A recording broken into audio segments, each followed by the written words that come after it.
আমাদের হৃদয়েও একটা ইসমাইল আছে। আমাদের কারো হৃদয়ের ইসমাইল হচ্ছে আমার টাকা, আমাদের কারো হৃদয়ের ইসমাইল হচ্ছে আমার ব্যাংক ব্যালেন্স, কারো হৃদয়ের ইসমাইল হচ্ছে আমার গাড়ি, আমাদের কারো হৃদয়ের ইসমাইল হচ্ছে আমার যশ খ্যাতি। আল্লাহ তাআলা দেখতে চান যে সব কিছুকে আমরা আল্লাহর ভালোবাসার বিনিময়ে স্যাক্রিফাইস করতে পারি কিনা, কোরবানি করতে পারি কিনা, আল্লাহর জন্য সবকিছুকে আমরা উজাড় করে দিতে পারি কিনা। এটাই হচ্ছে কোরবানির শিক্ষা। আমরা যদি আমার ছেলেকে বলি, আমাদের মেয়েকে বলি যে বাবা, আল্লাহ বলেছেন যে আল্লাহর সন্তুষ্টির জন্য আমি যেন ছুরি চালাই, তোমাকে জবাই করি, ফিনকি দিয়ে রক্ত বেরোবে এবং তুমি এতে মারা যাবে। আমাদের ছেলে মেয়েরা কি ইমানের বলে এতটা বলিয়ান হয়েছে যে এ প্রস্তাবে তারা রাজি হবে?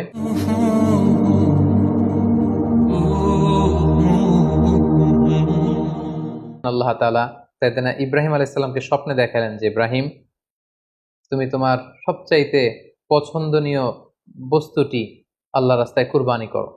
একাধিকবার তিনি এই স্বপ্নটি দেখলেন এবং ইব্রাহিম আলাইহিস সালাম বুঝতে পারলেন যে আমার সবচাইতে পছন্দনীয় হচ্ছে আমার ছেলে ইসমাইল, যাকে আমি আল্লাহর আদেশে সেই মক্কার মরুভূমিতে রেখে এসেছি।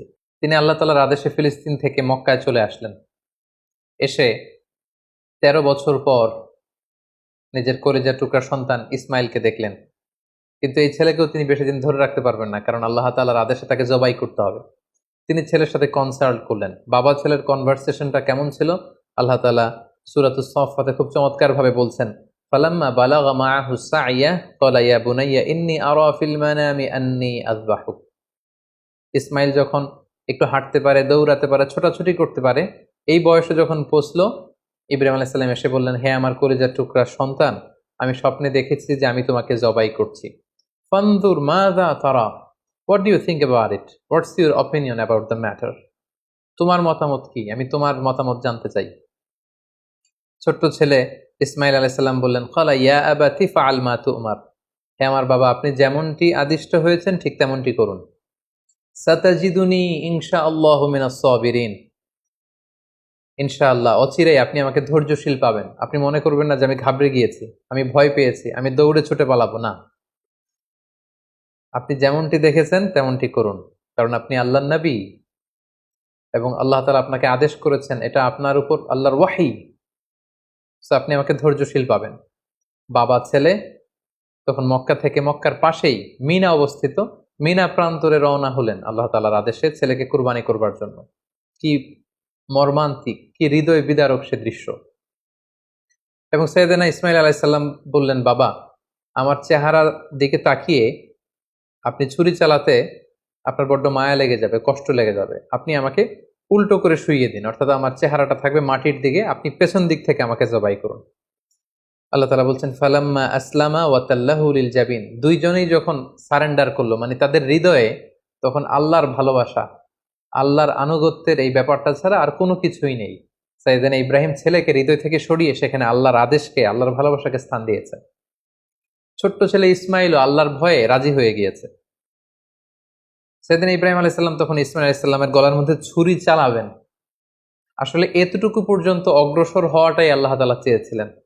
আল্লাহ তাআলা চাননি যে পিতা ইব্রাহিমের কাছ থেকে শিশু ইসমাইলকে ছিনিয়ে নিতে।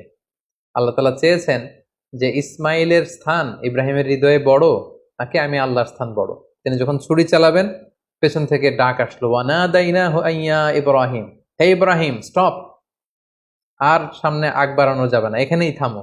কদ সাদ্দাকতার রুইয়া, তুমি তোমার স্বপ্নকে বাস্তবায়ন করেছো, তুমি তোমার স্বপ্নকে বাস্তবায়ন করে দেখিয়ে দিয়েছো। ইন্না কাযালিকা নাজজিল মুহসিনিন, এভাবেই আমি যারা সৎকর্ম পরায়ণশীল তাদেরকে প্রতিদান দিয়ে থাকি। ইন্না হাযা লাহুয়াল বালাউল মুবিন, নিশ্চয়ই এটা অনেক বড় পরীক্ষা। এই বড় পরীক্ষাতেও তুমি বাপ বেটা তোমরা উত্তীর্ণ হয়েছো। ফাদাইনাহু বিযিবহিন আযীম, আল্লাহ তাআলা বলছেন জান্নাত থেকে একটা বকরি এনে, একটা ভেড়া এনে আমি ইসমাইলকে সরিয়ে দিলাম, ইসমাইলের জায়গায় ওই বকরি কুরবানি হয়ে গেল। আল্লাহু আকবার। সাইয়েদনা ইসমাইল আলাইহিস সালাম বেঁচে গেলেন।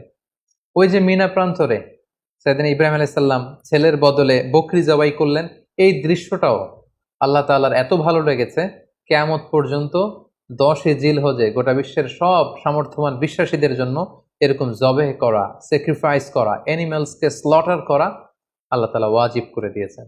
তার মানে কুরবানির যে বিধান, এটা আমরা সাইয়েদনা ইসমাঈল আলাইহিস সালামের বদৌলতেই পেয়েছি।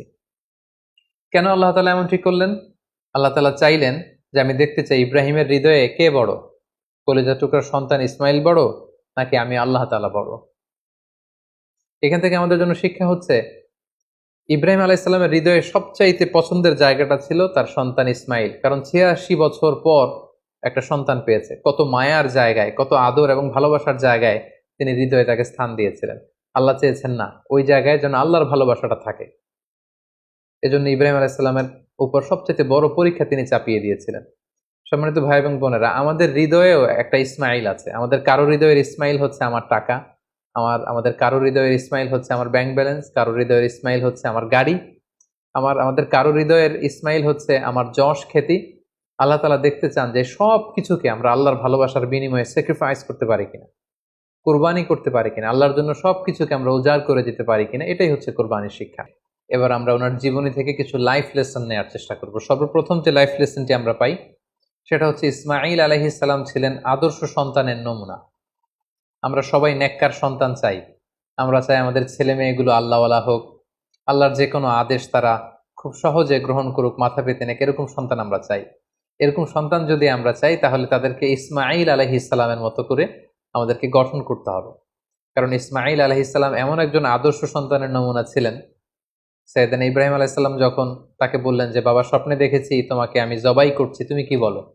তিনি এক বাক্যে বলেছিলেন, ইয়া আবাতি ফাআল মা তুমার।